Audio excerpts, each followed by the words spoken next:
भरतपुर और धौलपुर ज़िले के जाटों को जो ऑल ओवर राजस्थान में मिल रहा है आरक्षण, वो मिलना चाहिए। और अगर जाट आरक्षण होगा, आप देखिए राजस्थान में ऑल ओवर हम राजस्थान की बात करें तो हर क्षेत्र से अगर जाट समाज की पर्टिकुलर बात करें तो कहीं आईएएस होंगे, कहीं आईपीएस होंगे या अच्छी पोस्ट पे होंगे केंद्र की नौकरियों में। लेकिन अगर आप भरतपुर ज़िले की बात करोगे तो इक्का दुक्का लोग मिलेंगे। ये भी सही है कि जाट रियासत राजस्थान में एक रही भरतपुर, अच्छा उन्होंने जो किया, महाराजा सूरजमल जी की बात करें या जाट सरदारी की बात करें तो उन्होंने देश के हित में काफ़ी योगदान दिए, वो अविस्मरणीय है। लेकिन आम जो जाट है वो आज भी गरीब तबके का भी है, तो वो आरक्षण उन्हें मिलना चाहिए। और सरकार ने भी प्रयास किए, रिकमेंडेशन का लेटर भी लिखा, मुख्यमंत्री जी ने मंत्रियों की कमेटी घोषित की, आपके 2 विधायकों को मिलाकर जो जाट विधायक हैं भरतपुर से आते हैं, शैलेश जी और जगत जी, उनको लेके कन्हैयालाल चौधरी जी जो कैबिनेट मंत्री हैं उनको लेके कमेटी बनाकर वहाँ पर प्रोसीड किया। और मुझे लगता है कि लगातार प्रयास अगर चलता रहेगा तो बहुत बड़ी बात नहीं है। नमस्कार, मैं रितेश पारिक स्वागत करता हूं आप सभी का दी उड़ान साथ साथ में। आज की खास मुलाकात भरतपुर के बयाना से विधायक श्रीमती रितु बनावत जी के साथ। रितु बनावत जी जिन्होंने छात्र जीवन से अपने राजनीतिक करियर की शुरुआत की और फिर लंबा संघर्ष इनका चला और आज विधायक हैं बयाना से। इनकी कहानी बड़ी रोचक है। सबसे पहले निर्दलीय इन्होंने चुनाव लड़ा और हार का सामना करना पड़ा, निराशा हाथ लगी। उसके बाद भारतीय जनता पार्टी ने टिकट दिया तो उम्मीद बंधी कि इस बार हम चुनाव निकालेंगे, कार्यकर्ता साथ थे, समर्थक साथ थे, लेकिन फिर निराशा हाथ लगी। तीसरा मौका आया, तब उम्मीद थी कि इस बार तो 100% चुनाव जीतेंगे, लेकिन पार्टी ने टिकट काट दी, तब निराशा हाथ लगी। उस समय कुछ वक्त के लिए वो निराशा हाथ थी, लेकिन इन्होंने हार नहीं मानी, संघर्ष जारी रखा और निर्दलीय के तौर पर चुनाव लड़ा और जिन्होंने चुनाव जीता और आज विधानसभा में ये बैठे हैं, राजस्थान के विधानसभा में। तो ये मुलाकात करवाते हैं रितु बनावत जी के साथ। नमस्कार मैम, स्वागत करता हूँ आपका। बहुत बहुत धन्यवाद। मैम, आपने राजनीतिक करियर की शुरुआत छात्र जीवन से की है। मैम, विधायक का ये 3 जो टर्म्स रहे हैं, आपने चुनाव पहला निर्दलीय लड़ा, फिर पार्टी ने टिकट दिया, फिर निर्दलीय आपने चुनाव लड़ा। मैम, आपने ये चुनाव जीता। इससे पहले पार्टी ने जब आपको टिकट दिया उस समय टिकट पे चुनाव हार जाना और निर्दलीय फिर चुनाव जीतना, कौन सी कमियां थी जिनका एनालिसिस आपने किया और फिर आपने चुनाव जीता, या क्या माइनस पॉइंट्स आपके उस समय रहे थे कि पार्टी से आप चुनाव नहीं जीत पाए और फिर निर्दलीय आपने चुनाव निकाला?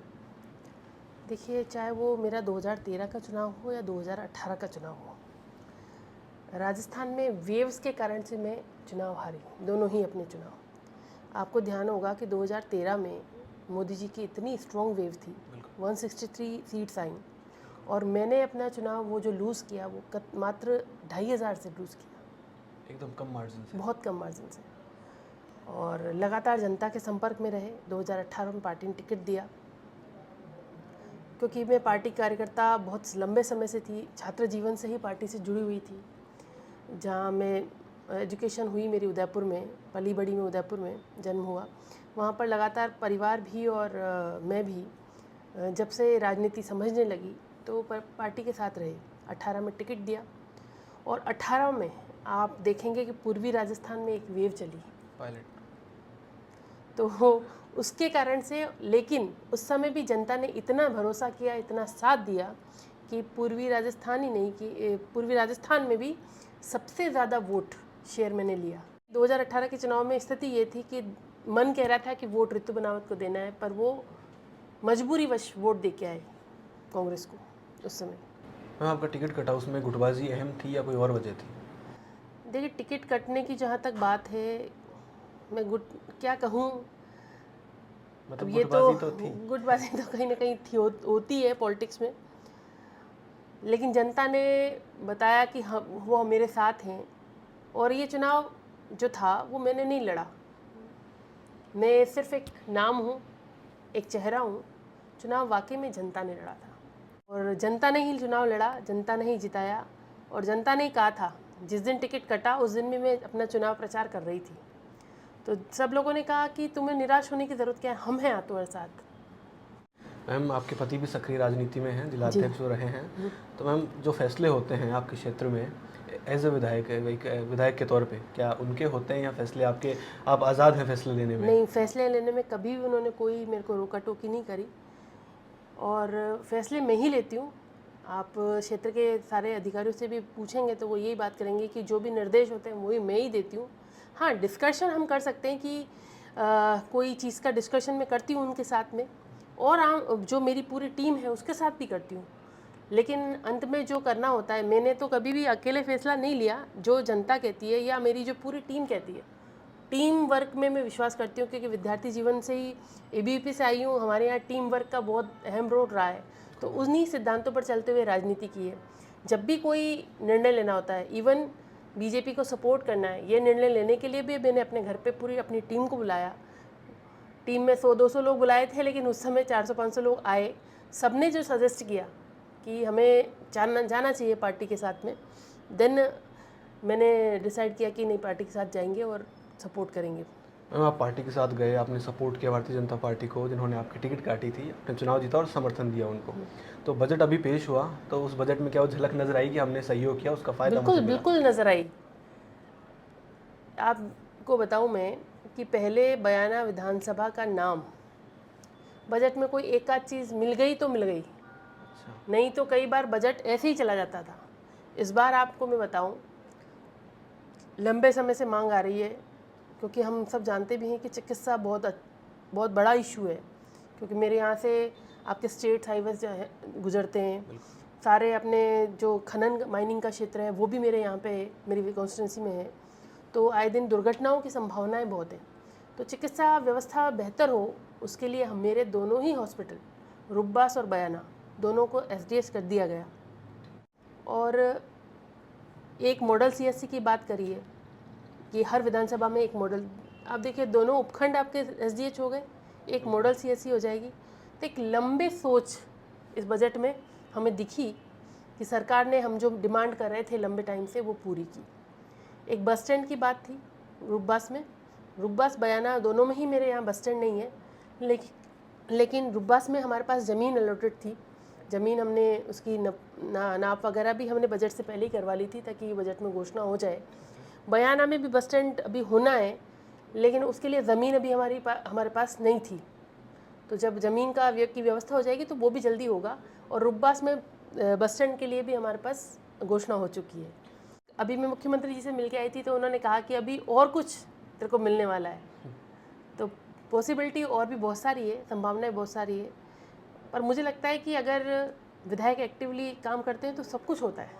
मैम, भरतपुर में जाट आंदोलन की चिंगारी अक्सर सुलगती रहती है, वहाँ पे आंदोलन होते रहते हैं और आरक्षण की मांग चलती रहती है, और आप भी समर्थन करते हैं। क्या लगता है, क्या हो पाएगा संभव कब वहाँ का देखिए, आरक्षण का संभव बाजार? होना या नहीं होना मेरा विषय तो नहीं है, बिल्कुल। ये केंद्र सरकार का विषय है करना। लेकिन मैं मानती हूँ कि भरतपुर और धौलपुर ज़िले के जाटों को जो ऑल ओवर राजस्थान में मिल रहा है आरक्षण, वो मिलना चाहिए। हमारे यहाँ कोई इंडस्ट्री नहीं है, हमारे यहाँ पर सिंचाई की सुविधाएं नहीं है, हमारे यहाँ पर रोजगार के लिए युवाओं को इधर उधर भटकना पड़ रहा है। और अगर जाट आरक्षण होगा, आप देखिए राजस्थान में, ऑल ओवर हम राजस्थान की बात करें तो हर क्षेत्र से अगर जाट समाज की पर्टिकुलर बात करें तो कहीं आईएएस होंगे, कहीं आईपीएस होंगे, या अच्छी पोस्ट पे होंगे केंद्र की नौकरियों में। लेकिन अगर आप भरतपुर ज़िले की बात करोगे तो इक्का दुक्का लोग मिलेंगे। ये भी सही है कि जाट रियासत राजस्थान में एक रही भरतपुर, अच्छा उन्होंने जो किया, महाराजा सूरजमल जी की बात करें या जाट सरदारी की बात करें, तो उन्होंने देश के हित में काफ़ी योगदान दिए, वो अविस्मरणीय है। लेकिन आम जो जाट है वो आज भी गरीब तबके का भी है, तो वो आरक्षण उन्हें मिलना चाहिए। और सरकार ने भी प्रयास किए, रिकमेंडेशन का लेटर भी लिखा, मुख्यमंत्री जी ने मंत्रियों की कमेटी घोषित की, आपके 2 विधायकों को मिलाकर जो जाट विधायक हैं भरतपुर से आते हैं, शैलेश जी और जगत जी, उनको लेके, कन्हैयालाल चौधरी जी जो कैबिनेट मंत्री हैं, उनको लेके कमेटी बनाकर वहाँ पर प्रोसीड किया। और मुझे लगता है कि लगातार प्रयास अगर चलता रहेगा तो बहुत बड़ी बात नहीं है, एक लैंग्वेज चेंज का मामला है बस, और वो हो जाएगा। अभी खबर पढ़ी थी आपने, भास्कर पढ़ी होगी आपने भी, कि वहाँ पे आदिवासी क्षेत्र में महिलाएं अपने बच्चों को बेच रही है। सदन में भी ये काफ़ी मुद्दा उठा। काफ़ी मुद्दा उठा था। मैम आज भी ऐसी चीज़ें होना किस ओर इशारा करती, क्या उन लोगों को हमने दरकिनार कर दिया कि ना उनकी ओर हम ध्यान दे रहे हैं, वो जैसा कर रहे हैं अपने आर्थिक स्थिति को मजबूत करने के लिए या अपना गुजारा बसारा करने के लिए, क्या मानते हैं मैम आप? देखिए, मैं जब छात्र राजनीति में थी, और मैं तो क्योंकि उदयपुर से ही पली बड़ी हूँ, मेरे फादर जावर माइंस में थे, जहाँ की बात आती है ज़्यादातर बिल्कुल। इस विषय में। हिंदुस्तान जिंक में जॉब करते थे पापा, तो मेरा काफ़ी बचपन का, मैं 8th स्टैंडर्ड तक सेंट्रल स्कूल में पढ़ाई करी वहीं पे जावर में। तो वहाँ देखा मैंने, आदिवासी परिप्रेक्ष्य के लोग बहुत थे, मिलना जुलना, स्कूल में भी थे साथ, और वैसे भी मिलना, जो पापा के असिस्टेंट वगैरह रहते तो वो भी थे। तो उसमें मैंने देखा कि वाकई में उनको ज़रूरत बहुत है, और ऐसा नहीं है कि किसी भी सरकार में उनके लिए योजना नहीं बनती। हर बजट में कोई ना कोई प्रावधान उनके लिए होता है, उनका बहुत बड़ा शेयर होता है, लेकिन उनका इम्प्लीमेंटेशन वो धरातल पर नहीं होता, इसलिए आज तक वो स्थिति खराब बनी हुई है। आज तक ये स्थिति आ रही है कि भाई उनको बच्चों को भेजना पड़ रहा है अपने उसके लिए। और एक मैं कहूँ कि अवेयरनेस की बहुत ज़रूरत है, सरकार को अवेयरनेस कैंप लगाने चाहिए उनको। अगर हम आज़ादी के इतने सालों बाद भी आदिवासी समुदाय को एक समाज की मुख्य धारा से नहीं जोड़ पाए, तो ये कहीं ना कहीं सिस्टम की भी कमी है। तो उसको समझकर जब तक कोई भी डॉक्टर कोई बीमारी को नहीं समझेगा, तब तक उसका इलाज संभव नहीं है। और उसके ट्रीटमेंट के लिए उस बीमारी को समझकर अगर हम स्टेप बाय स्टेप उसको क्योर करने के लिए आगे बढ़ेंगे, तो निश्चित तौर पर धीरे धीरे सब अच्छा होगा। अभी बजट में बहुत अच्छा प्रावधान रखा गया है आदिवासी समाज के लिए। भाई वहाँ पर वन्य क्षेत्र में वो रहते हैं, सरकारी योजनाओं के इम्प्लीमेंटेशन के लिए उनको वहाँ से विस्थापित भी किया जाता है। ये भी बात कल आ रही थी सदन में। तो उनको जहाँ बसाया जा रहा है, जहाँ भेजा जा रहा है, या जो मुआवजा मिल रहा है, उसमें उनको उनका बेहतर जीवन के लिए, बेहतर कल के लिए क्या सरकार सोच रही है, कैसे उसको वो इम्प्लीमेंट करवा रही है, वो सब सोचकर सिस्टम से अगर किया जाएगा तो आदिवासियों को कोई शिकायत नहीं रहेगी। वो अपनी संस्कृति से जुड़े हुए हैं, प्रकृति से जुड़े हुए हैं, तो उन चीज़ों को हमें समझना पड़ेगा। मैम इस फेलियर का एक सबसे बड़ा एक सिंगल पॉइंट में अगर जवाब हो तो क्या ये हो सकता है कि नेताओं ने सिर्फ आदिवासी समाज को एक वोट बैंक की तरह से देखा है? कल सदन में मैं सुन रहा था तो अधिकतर ये राजनीतिक वोट बैंक की तरह बातचीत चल रही थी वहाँ पे। तो आप क्या मानते हैं कि सिर्फ नेताओं की कमी रही है इसमें? ये नेताओं की कमी तो रही है, इम्प्लीमेंटेशन की बहुत ज़्यादा कमी रही है। आप देखिए कि अभी बीजेपी की सरकार, मैं पक्ष नहीं ले रही, पर मैं ये कह रही हूँ कि बीजेपी की सरकार चाहे केंद्र में हो चाहे राज्य में हो, कितने टाइम से आने लगी है? ज़्यादातर टाइम मैक्सिमम कांग्रेस का रहा है। और आदिवासी अब चेंज हुआ है, कांग्रेस का वोट बैंक रहा है। आज भी कांग्रेस ये क्वेश्चन उनके लिए है कि आपने क्या किया? आपका वोट बैंक था, लोग आपकी बात मानते थे, तो आप चीज़ों को ठीक कर सकते थे। आपको बात बताऊं मैं कि गोविंद गुरु का जो वो चल रहा है कि यूनिवर्सिटी बनाना, स्कूल बनाना, स्मारक बनाना, आपको तब याद आई जब 2003-4 में वहाँ से यात्रा निकली गोविंद गुरु के नाम से, वो जो मेवाड़ के सारे हल्दी घाटी वगैरह होके जब राष्ट्रीय अधिवेशन एबीवीपी का हुआ, तो उस समय एक यात्रा निकली, तो सबको याद आया जो वहाँ के नेता थे कि यार गोविंद गुरु भी कोई वो है, जबकि वो उनके आराध्य की तरह है, आज उनके लिए भगवान की तरह है। बिरसा मुंडा के बाद में अगर किसी का नाम लिया जाता है तो गोविंद गुरु जी का लिया जाता है। तो वो सब एक बार भूल चुके थे, उन चीज़ों को वो याद दिलाने का काम एबीवीपी ने किया। धीरे धीरे अलग अलग पार्टीज ने फिर ध्यान देना शुरू किया। लेकिन मैं कांग्रेस से ये सवाल पूछना चाहती हूँ कि आपके कारण से आज परिस्थितियाँ बदली हैं। आप मैक्सिमम टाइम रहे हो, और जब से बीजेपी की सरकार भी आना शुरू है भैरव सिंह जी के बाद में, बाबा साहब के बाद में, तो उसके बाद भी आपकी अल्टरनेट सरकार आई है। आपके इतने बड़े वोट बैंक का आपने नाश कर दिया, सिर्फ वोट बैंक की तरह से देखा, वोट बैंक के यूज की तरह यूज़ किया। तो अभी आदिवासी समाज को ज़रूरत है कि सरकारी तंत्र जो है वो उनके हितों को ध्यान में रखते हुए योजनाएं बनाएं और उनका इम्प्लीमेंटेशन धरातल पर हो। ये बहुत ज़रूरी है। मैम, सीएम साहब आपके क्षेत्र से आते हैं, जी। तो एक आपके क्षेत्र से आते हैं तो ज़्यादा जुड़ाव होगा, ज़्यादा सहयोग मिल पाता है? हाँ, बिल्कुल मिल पाता है। आप देखिए, मैं खुद पिछले बजट मैंने देखे हैं कई बार। भरतपुर को एक आध चीज़ मिल जाती तो ठीक है, नहीं तो विधानसभाओं का नाम तो बहुत दूर दूर तक होता ही नहीं था, जैसा मैंने कहा। क्योंकि बयाना विधानसभा एक ऐसी कॉन्स्टिट्यूंसी है, तो कभी कभार कोई मिल गया तो ठीक है, कोई कॉलेज मिल गया तो ठीक है।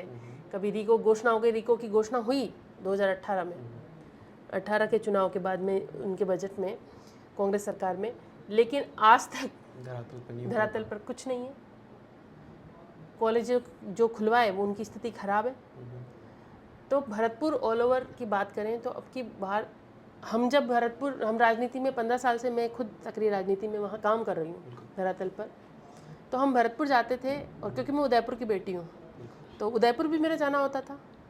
उदयपुर संभाग और भरतपुर संभाग, उन दोनों का अगर हम संभाग के स्तर पर अगर तुलनात्मक अध्ययन करेंगे तो हमें ये दिखेगा कि भरतपुर बहुत कमज़ोर था, इंफ्रास्ट्रक्चर के मामलों में कमज़ोर था। जो संभाग के नाते उसमें फैसिलिटीज होनी चाहिए थी, उसमें कुछ नहीं था। और ये तो मैं सीएम साहब का बहुत बहुत धन्यवाद दूंगी कि उन्होंने भरतपुर के बारे में सोचा। अभी लोकसभा चुनाव थे, सीएम साहब भी वहीं से, और फिर भी वहाँ पे हार का सामना करना पड़ा पार्टी को, क्या बड़ी वजह मानते हैं? देखिए, हार की जो वजह है, कुछ जातिगत फैक्टर्स भी कह सकते हैं आप, कुछ हमारे मिसमैनेजमेंट की वजह से भी हम चुनाव हारे। नहीं तो 53,000 वोट कोई बहुत बड़ी बात नहीं है। 3-3.5 लाख से हम जीते हुए हैं उस सीट से। कुछ चीज़ें हो गई, उसकी समीक्षा की जा रही है, और कुछ कैंडिडेट्स का भी हो जाता है ऊपर नीचे। तो समझ में आया, गलतियां हमने जो की हम लोग अगली बार नहीं करेंगे और ज़्यादा बेहतर अपना प्रदर्शन कर पाएंगे। मैं आखिरी सवाल पूछना चाहूँगा, आपके क्षेत्र में कई विधायक रहे हैं, भारतीय जनता पार्टी से भी, कांग्रेस से भी। सबसे बढ़िया कार्यकाल आप किसका मानते हैं? कोई विधायक विशेष जिसका नाम लेके आप कह सकते हैं कि उनका कार्यकाल सबसे बेहतर रहा, या उन्होंने बढ़िया कार्य किए जनता के लिए और क्षेत्र के लिए? देखिए, मेरे यहाँ से जो विधायक रहे हैं उनमें ब्रजन सिंह जी सूपा रहे हैं, अतर सिंह जी भड़ाना रहे हैं बयाना कॉन्स्टिट्यूंसी से, और रुब्बास कॉन्स्टिट्यूंसी जो थी वो पहले दोनों बयाना और रुब्बास कॉन्स्टिट्यूंसी अलग थी, परिसीमन के बाद दोनों एक हो गई। तो भड़ाना जी के टाइम पे भी ठीक काम हुआ, ब्रजन जी के टाइम पे भी हुआ काम, लेकिन इस बीच में जो कॉन्स्टिट्यूंसी में परिवर्तन ये हुआ कि शिक्षा का अभाव रहा। उस कारण से जो विधायक चुन के आए उनमें शिक्षा का अभाव था, तो वो चीज़ें नहीं हो पाई। जो जिस वक्त पे उनको बोलना चाहिए था वो नहीं बोल पाए, तो इस वजह से प्रॉब्लम आई। नहीं तो आज बयाना में बहुत सारी संभावनाएं। बयाना कस्बा जो है, बयाना मतलब उपखंड जो है, वो समृद्ध उपखंडों में माना जाता था एक टाइम पे। हिंडौन से ज़्यादा अच्छा बयाना हुआ करता था, लेकिन आज हिंडौन कहाँ से कहाँ पहुँच गया, बयाना वहीं कहीं रह गया। तो एक पॉलिटिकल अवेयरनेस के कारण से ऐसा हुआ। तो हम 5 साल बाद क्या ऐसा कह सकते हैं हम कि आपने सबसे बढ़िया काम किया, या आप जनता को रिपोर्ट कार्ड सौंपेंगे तब आप ऐसा कह पाएंगे कि आज तक जितने विधायक आए सबसे बेहतरीन कार्य मैंने करके दिखाया? देखिए, मैं आपको ये कहना चाहती हूँ कि मैं अपनी तरफ से जो मेरा एफर्ट है उसमें आपको कहीं कमी नज़र नहीं आएगी। ठीक है। कुछ चीज़ें मेरे हैंड पे जो होनी है वो निश्चित तौर पर मैं करके दिखाऊंगी, और जो सरकार के एंड पे होनी है उसके लिए भी पूरा प्रयास करूंगी। और अभी तो बहुत जल्दी हो जाएगा ये कहना मेरा कि मैंने अच्छा किया, ये जनता बताएगी कि मैंने क्या किया।